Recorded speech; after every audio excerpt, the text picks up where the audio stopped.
நடப்பு ஆண்டுக்கான பொங்கல் பண்டிகை அடுத்த வாரம் கொண்டாடப்பட இருக்கும் நிலையில் இனிப்பான செய்தி ஒன்றை வெளியிட்டுள்ளது தமிழ்நாடு அரசு. 17ஆம் தேதியையும் விடுமுறையாக அறிவித்துள்ளதால் 6 நாட்களுக்கு தொடர் விடுமுறை கிடைத்துள்ளது.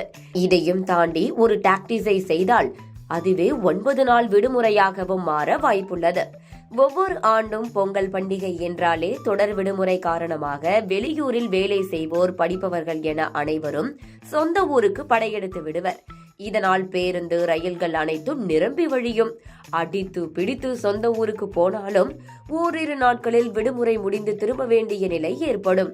ஆனால் இந்த முறையோ ஜனவரி 14ஆம் தேதி தைப்பொங்கல், 15ஆம் தேதி மாட்டுப் பொங்கல், 16ஆம் தேதி காணும் பொங்கல் என்று 3 நாட்களுக்கு விடுமுறையும், அடுத்து வரும் 18, 19 தேதிகளில் சனி ஞாயிறு என்பதால் அரசு விடுமுறையும் இருக்கிறது.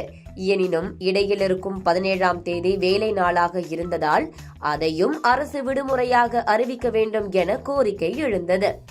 இந்த நிலையில்தான் தமிழ்நாடு முழுவதும் உள்ள அனைத்து அரசு அலுவலகங்கள், பொதுத்துறை நிறுவனங்கள், பள்ளிகள், கல்லூரிகள் மற்றும் அனைத்து கல்வி நிறுவனங்களுக்கும் 17 அன்று உள்ளூர் விடுமுறை அளிக்கப்படுவதாக தமிழ்நாடு அரசு நேற்று அறிவித்தது. இதனால் ஜனவரி 14ஆம் தேதி முதல் 19ஆம் தேதி வரை 6 நாட்களுக்கு தொடர் விடுமுறை கிடைத்துள்ளது.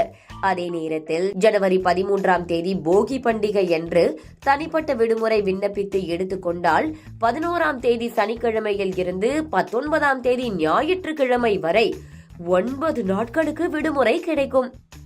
பசங்க படத்தில் விடுமுறை நாட்களை தொடர்ந்து எண்ணி மகிழ்வது போல 9 நாட்களுக்கு லட்டு போல கிடைக்கும் விடுமுறையால் மாணவர்கள் துவங்கி அனைத்து தரப்பினரும் மகிழ்ச்சியில் ஆழ்ந்துள்ளனர்.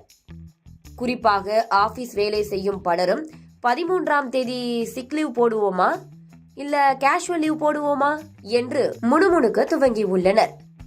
சரி, அப்புறம் நீங்க என்னைக்கு சொந்த ஊர் கிளம்புறீங்க?